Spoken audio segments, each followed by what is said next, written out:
Subscribe करें हमारे YouTube channel साधना gold को और पाएं वीडियोस सबसे पहले। बेल आइकन दबाना ना भूलें। भगवान को जामवंत जी को भी परास्त करने में पूरे 28 दिन लगे। कितने दिन लगे?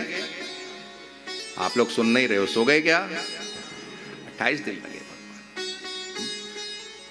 लक्ष्य लेकर के गए थे कि हमें मणि लेकर के आना है, और एक दिन नहीं, 2 दिन नहीं, 10 दिन नहीं, 20 दिन नहीं, पूरे 28 दिन लगे। आप लोग काम करने के लिए जाते हो, 2-4 दिन में सफलता नहीं मिलती, भाग पड़ते हो वहां से। भगवान ने ऐसा नहीं किया। भगवान पूरे 28 दिन तक जामवंत जी से भड़े हैं, और 28वें दिन तक जाकर के जब जामवंत जी को भगवान ने परास्त किया, चरणों में गिर पड़े भगवान के। भगवान, दुनिया में मुझे परास्त करने वाला कोई था नहीं। राम जी थे, मैंने उनसे कहा था मुझसे युद्ध कर लो, मेरी बाहों की खुजली मिट नहीं रही है। उन्होंने कहा था कि नहीं, तुम्हारा और हमारा युद्ध हो नहीं सकता, क्योंकि मैं तुम्हारा स्वामी हूं, तुम मेरे सेवक हो, और स्वामी और सेवक का युद्ध धर्म विरुद्ध होता है। लेकिन मेरा जब कृष्णावतार होगा, वहां मैं तुम्हारी इन बाहों की खुजली मिटाऊंगा।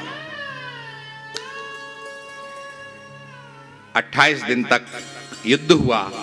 भगवान ने परास्त किया जामवंत जी को।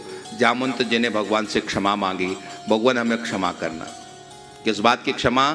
मैंने आपको 28 दिन तक आपके ऊपर लात घूसे बरसाए हैं, इसकी क्षमा मैं आपसे मांगता हूं। भगवान ने कहा कोई बात नहीं है, तुम मेरे भक्त हो, और मेरा भक्त मुझ पर लात घूसे भी बरसाता है, उन लात घूसों को भी मैं पूजा के रूप में स्वीकार करता हूं। परमात्मा प्रेम और संसार का प्रेम, यहां पर दोनों डिफरेंट दिखाई दे, अलग अलग दिखाई देता है। परमात्मा का प्रेम कैसा है और संसार का प्रेम कैसा है।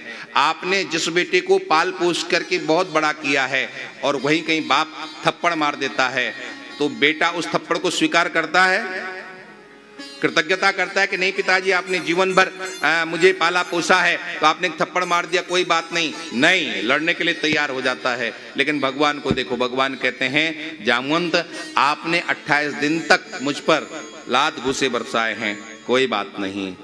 यदि मेरा भक्त यदि कभी मुझ पर लात घूसे भी बरसाता है, उस लात घूसों को भी मैं पूजा के रूप में स्वीकार करता हूं। इसलिए तुम्हारे संतों ने कहा है, ऐसो को उदार जग माई। भगवान जैसा उदार कोई हो नहीं सकता है कि लात घूसे बरसाने वाले को भी अपना भक्त माने।